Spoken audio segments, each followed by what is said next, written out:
Salve galera, sejam bem-vindos ao canal Professor Pedro. Hoje a gente está discutindo aí a questão fiscal e o porquê que esse tal do abismo fiscal no Brasil nunca chega, mas é sempre falado, né? Sempre a gente vai acabar com o país, o mundo está acabando, Lula, o pai do apocalipse, e quando a gente olha os dados, quando a gente olha a economia, a coisa meio que continua funcionando, o resto do mundo cada vez mais piorando as suas estruturas fiscais, Estados Unidos perdendo conceitos na Moody's, né, perdendo e sendo rebaixado dos títulos mais seguros e líquidos do mundo, porque agora o mundo já entende que a dívida americana, né, como a gente pode ver aqui, já não é mais AAA, já não é mais aquele ativo livre de risco, Arrow Debris, que todo mundo achava que era, né?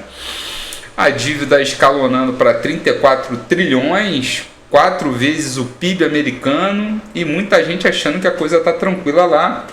E aqui com uma dívida em patamar entre 70% e 80% do PIB, pouca gente discutindo que essa é a dívida bruta do governo geral e não falando da dívida líquida. E a gente vai entrar aqui nos dados para a gente ver se de fato o Brasil está nesse apocalipse todo, né? Então já de cara, o que a gente tem aqui? Vamos dar um foco principal na nossa apresentação para a gente não perder nenhum detalhe. Quando a gente olha o cenário para o Brasil, o cenário é bem mais tranquilo do que a gente esperava, né?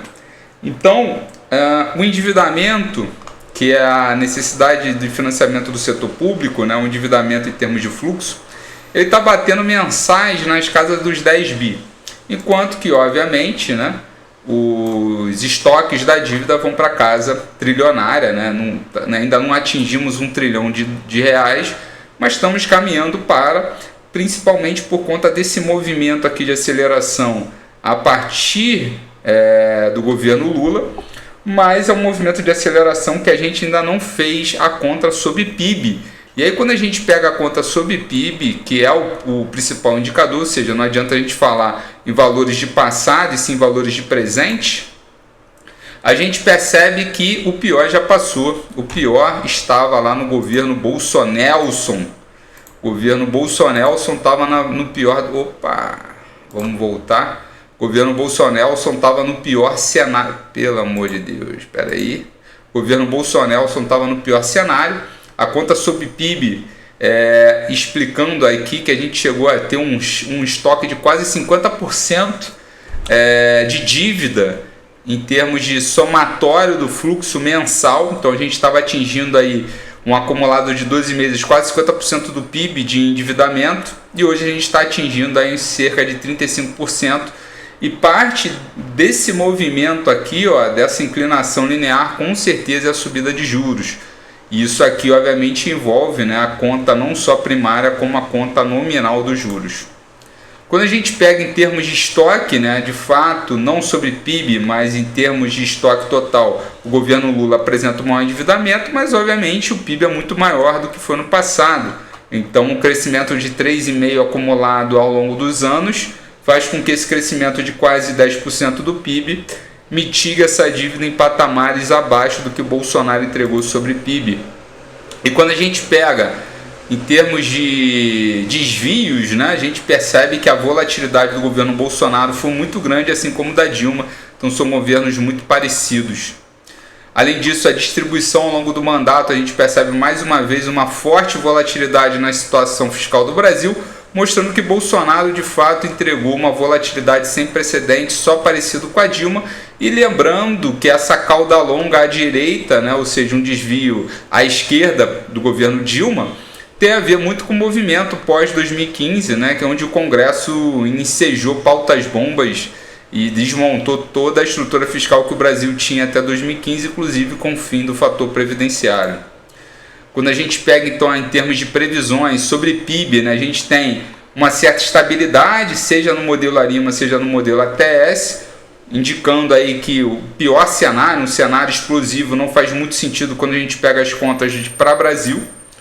E para finalizar, quando a gente junta tudo, a gente percebe que, de fato, Bolsonelson, junto com Dilma Rousseff pós-2015, entregou um movimento aí bem complexo, enquanto que Lula, obviamente, aí Tem também um crescimento do endividamento, mas por conta principalmente do efeito Ponzi da taxa de juros de 15%, que basicamente é impagável. Pouca gente discute isso, né? Aí a gente analisando a conta sobre PIB, mais uma vez Temer e agora Bolsonaro entram numa conta muito perigosa, né, de maior endividamento sobre PIB, enquanto que Lulinha, né, entra com 8%, mas com uma volatilidade bastante baixa. E quando a gente pega essa conta mais uma vez sobre PIB, a gente percebe mais uma vez que a gente desmonta aquela falácia. E outros dados aqui eu não vou mostrar, a gente tem mais 16 slides aqui para comentar, mas acredito que o foco principal já foi, né? Indicando mais uma vez que o governo ele tem um problema fiscal, mas de origem monetária, uma taxa de juros que não faz sentido algum quando a gente pega a conta simples matemática, né? Ou seja, 15% ao ano, não controla a inflação por conta de vários problemas que a gente está tendo no mercado de crédito. O crédito só cresce mesmo com os juros só subindo, ou seja, o Banco Central não está fazendo o que de fato diz que faz, né? Ou seja, tirar a fervura, tirar a demanda efetiva com o aumento da taxa de juros. Do outro lado, essa conta é muito alta, faz com que a conta nominal entre em trajetória explosiva, a gente precisa de 3% de superávit primário para poder estabilizar essa conta. É um superávit que a gente nunca enfrentou e nenhum país no mundo hoje do G20 enfrenta. Ninguém tem essa capacidade de economizar tanto para dar dinheiro para o capital ocioso. Até porque essa conta não faz o menor sentido. E esse processo, né, que dizem que vai controlar a inflação, a gente tem percebido que não tem entregado o que promete. Então a gente precisa pensar em novas formas de buscar uma política monetária que seja ancorada não no que a gente pensa, mas no que o mundo faz. E o mundo basicamente olha para o Brasil e acha a gente muito maluco. E muita gente diz que essa política faz sentido sim, e ela é completamente ortodoxa. A ortodoxia, para quem não sabe, é os dogmas utilizados pela ciência na melhor forma, no perfil mais atual, na coisa mais testada possível. Se ninguém faz, só o Brasil faz, obviamente, estamos longe dessa dita ortodoxia monetária. Fique com Deus, um abraço, se inscreva no canal do Professor Pedro, até a próxima!